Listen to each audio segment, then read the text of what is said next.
All right, let's recap the best games of Week 12 of college football, and let's start. TCU went to Waco and found a way. That's how it Whoa. is, man. You just got to find a way to win. We see it every single year. Good football teams go and lose to teams that are not nearly on their level. It's just incredibly difficult to run the gauntlet. So it may not be pretty. There may have been plenty of opportunities to lose it, but finding a way to win is really difficult, and they did it. And they've done it a bunch. Yep. They've done it every time they've played, in fact. Yeah, pretty much. Yep. Pretty But much. they win 29-28, and credit to the Horned Frogs, man. Down late in that game, down 28-20, ended up going and scoring the touchdown they needed to score, got the stop they needed. I was kind of surprised Baylor didn't go for it there. I thought Aranda was going to roll the dice, but and then this is why you spend all that time on Thursdays and Fridays during the season practicing all kinds of stupid situations where you're like, this is never going to happen.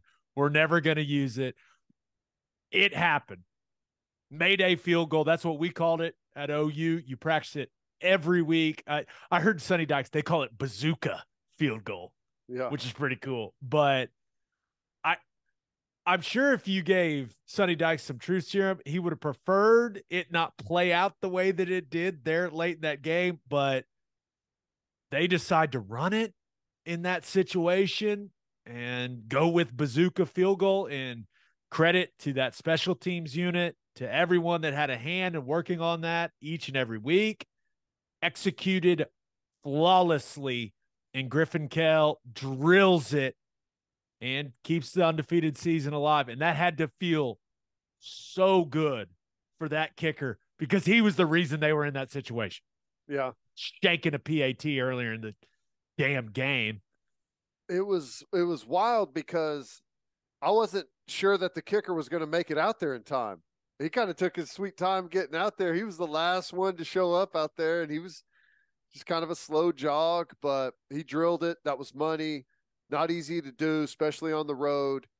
Credit TCU for execution, man. That's the thing. Like execution is the key factor. Like we've talked about it with Oklahoma a bunch in a bunch of different situations. Just you got to execute, whether it's short yardage, whether it's route running, or antennas up in an area when people may try and force a penalty, like whatever it is, execution is critical, and they nailed it. Yeah, and on the Baylor side of things, thought Blake Shapen was up and down again, man. They started fast, but I mean, Shapen missed a big throw early. He was late with the ball. I think it was Monterey Baldwin down the sideline. If he Yep. puts it out there, they would have been up 14-0 and kind of rolling. I thought that was a huge play in the game, and they ended up missing a field goal there. So instead of being up 14-0, they get no points, and they were only up 7-0. So he also floated the ball through an interception in the end zone right before the half. They got no points there. Again, you think about in a game they lost by 1 point. I mean, Blake Shapen, I don't want to put it all on him, but two big mistakes there that ended up costing his team significantly. And that's just kind of been the story of his season, man. He's been so up and down. Quarterback matters. Yeah. Quarterback matters. It's the difference between average, good, and great quarterbacks is pretty substantial. And it's you can see that evidence all throughout, not just college football, but really all levels. Hey, one more thing about that game. Saw a lot of questions about this. The substitution at the end, whenever you're subbing in the field goal team, why doesn't the referee stand over the ball and allow the defense to substitute? Reason is because the defense knows with a very high level of certainty what play that the offense is going to attempt. So in the rule book, it states that it is on the defense to prepare themselves for that play in the same amount of time. So you're not going to, even though there's substitution, you're not the defense knows what play is coming and has to prepare for it. You cannot slow sub that situation and run the Correct. clock out. I explained it to two people on Twitter, and that was my limit. I was like, I'm telling two people, and then we'll talk about it on the podcast. That's right. Yep. So yes, so that was refereed properly, and both teams obviously very aware of the rule there. It's funny because, like, the reason everyone is basically hyper aware of that now is because of Baylor. Like, Baylor basically created this whole mess in the first place with how they used to substitute. So that's why everyone knows it now and is trying to mess with those rules. Pretty funny. Yeah, you cannot execute snail on the last second field goal when the field goal unit's running onto the field. Now, you mentioned the difference between like having a guy at quarterback. I don't know about you, man, but when Duggan had the ball on that last drive, no part of me thought he wasn't going to go win it. Yeah. And that's a credit to the season he's put together and kind of the player. But remember, they had no Darius Davis at that point. Quentin Johnson rolled that ankle again. He was out. Kendre Miller, I don't know. We never got any information why he was out. He just stopped playing in the game after delivering some violent shots. I don't know if it was a head injury. I don't know. I don't know. But they didn't have their three biggest weapons offensively, and didn't matter. Duggan said, guys, hop on my back. I'm going to use my legs a little bit. We'll get this in field goal range. We'll go win the game. He was bleeding everywhere. There was just like blood on like all parts of his body. And I don't think he's got a chance to win the Heisman, but that sequence, I think it's going to take voters. I mean, it's going to take the voters. They're going to take a long, hard look at inviting him, because that was one of those moments, man. Yep. He's been, and his team's undefeated. Yep. That's a big factor for a guy that didn't win the opening season starting job. Pretty incredible what he's done. It's incredible anyways, but whenever you throw that in the mix, just unreal. And the Heisman Trophy loves a good story. It does. So they'd be able to do that. And remember that heart thing he had back in 2020, didn't know if he was even going to play. Yep. That'd make a sweet feature in the lead up to handing that trophy out. He's not going to win, but I really think he deserves it. What a season for Max Duggan and the Horned Frogs. All right, next game. Ted, I don't know if you loved this game or hated it, but man, there was some explosive play, and there was a lot of offense in UCLA versus USC. The Trojans get it done 48-45, and USC kind of had to battle out of the hole, right? Fall down 14-0. You're kind of watching it going, oh, UCLA is more physical. USC, they're not going to be able to get it done. Here, the run is over, and man, give them credit. That defense forced an enormous amount of turnovers again, and Caleb Williams is the best quarterback in college football. I mean, just some ridiculous throws in this game. And it was like he did it every way you can do it, from the pocket, on the move to his left, on the move to his right, across his body. I mean, the guy's just playing at a really, really high level and did some damage with his legs. Over 500 yards of total offense, 3 touchdowns, and he was the reason they won the game. Yep. He was incredible. UCLA had the ball with the chance to go down and win the game, and USC came up with a turnover. They forced it there. Didn't even really need to at that point, but took a chance on a throw, cost them the game. Wild atmosphere, fun environment.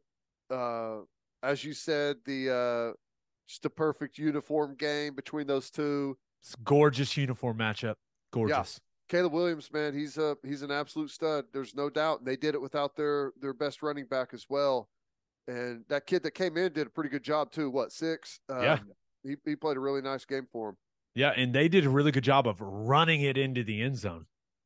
But they got down there and you thought, oh, UCLA, maybe they can bow up in the red zone. No, they did they did a really good job of scheming some things up, knowing what coverage they were in. They kind of send two guys and then run it where those guys vacated. It's some really nice some design stuff from Lincoln Riley. But turnovers, man. I mean, Alex Grinch's defense, it's unbelievable. Yep. And, on the UCLA side of things, you can't turn the ball over 4 times and expect to beat a good team. No. You just, and maybe it says a lot about UCLA as a team that the game was as close as it was, even though they were -3 in turnover margin. Like it's, if you're -3, normally if you're playing a good team, you're losing by multiple scores. So the fact that they had a chance to go make some plays and go win the game. But yeah, Dorian Thompson-Robinson, he had some great moments in that game, but man, he made some really poor decisions with the football. Yeah, UCLA, a team that looked so good for so long, drop a couple of back-to-back, drop that setting game to Arizona, and then, now you lose at home to USC whenever you had plenty of opportunities to win that football game, started off with a nice lead. It's a frustrating end of the year for UCLA, but what is it? USC, Oregon, right? Perhaps if Oregon wins. Oregon or Utah, but USC is in. Impressive. So, they got They got Notre Dame left, which, if they could beat Notre Dame and win the Pac-12, they're gonna have a realistic look at the playoff. And we said this a couple weeks ago. They run the table. They're going to be in the playoff because it's a massive brand. And Caleb Williams and Lincoln Riley, that whole thing, like that stuff matters, whether people want to like it or not. They beat Notre Dame and win the Pac-12 championship game. They're going to the playoff, and Caleb Williams is winning the Heisman Trophy. Yep, most and likely. We said that a couple weeks ago. Like, it's just, listen, I know that we're all hoping, you and I, we're in a weird situation because we've got some of our best friends on that staff and we want to see those guys succeed. I know there were a lot of OU fans that were hoping it would be a mess out there, right? In year one under Lincoln Riley, it has not been. And guy deserves credit. It's a hell of a season, man. It's impressive. Really is. They've done a good job. They've quickly put together the pieces there, and they've got a competitor now. We'll see if they can finish it off. It's not going to be an easy run. They're going to have to earn their way in. That's for sure. And apparently every turnover that Oklahoma's defense under Alex Grinch that they couldn't get is just all in one season at USC. Yeah. It's unbelievable, man. And it started in game one. Didn't have like 3 pick sixes in the very first game of the year. Yeah, it's one of those things where it's like, oh, this isn't sustainable, and it just keeps happening week after week after week. It's like, all right, this is just crazy how they roll. Yep. Okay, last game, another one out in the Pac-12 is another good one. Very different than the USC UCLA game. Oregon beats Utah in Eugene 20-17. Oregon's defense won them the game. Really, really nice performance by that Oregon defense when they had to have it, right? Because Bo Nix was out there playing on one leg. Their offense is not nearly as effective without him factoring into the run game, his ability to scramble. Like, he was a statue. It was weird seeing him be a statue, but turnovers, man. Oregon did a nice job, got their hands up at the line of scrimmage, couple tip balls that resulted in Cam Rising picks. They made Utah earn everything, Ted. Like, there was nothing easy. They did not give up many explosive plays at all. They just kept making Utah snap it again, and Utah had every opportunity to win this thing late. But that Oregon defense, what was it? They finished turnover on downs, interception, which was a bad ball by Cam Rising, and then another turnover on downs to finish the game. So TOD, INT, TOD. You talk about a nice way to finish defensively. Damn. Yeah, it was. That Oregon, that front seven is big, and they are physical. With Sewell back there running around, he's a beast. So yeah, that's a really, really big win for Oregon. Not easy. Cam Rising got a lot of good experience in big time games. Nice home environment there. That was. What'd you think of those uniforms? Do you like Oregon's uniforms? I actually liked them. They're not as bad as some of the ones that they've won this year. They caught my eye, which I think is the goal, right? Where this is the best part about Oregon. The second I turned that game on to watch it, I was like, that's Oregon.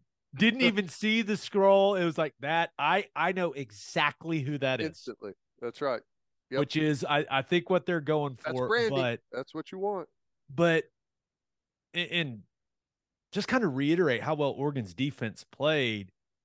One of Utah's touchdowns was a scoop and score, right? They botched that reverse play. The guy fumbles the exchange. That's how they scored that's how Utah scored one of the touchdowns. So like Oregon's defense was, and they were awesome. As good as OU's defense was in Bedlam, like Oregon played that type of game. And was that like a double reverse play or something where they scooped and scored it on? Yeah, they were going left and there was a guy wide receiver coming back right. It was just like a pitch, but it was a backwards pitch and he just like couldn't handle it. And it fell right to a guy, scoops it, and walks in for a touchdown. Brutal. Yeah, it was, but Oregon able to overcome that. And I'll give Bo Nix a lot of credit. It's a gutsy effort, man. It was He's had an incredible year. And there was some, like, when he felt pressure, this is how bad he was feeling. He just, like, laid down. He looked like Matt Ryan. The late Ben Roethlisberger. He just kind of go down. Right? The Eli Manning. Just, no.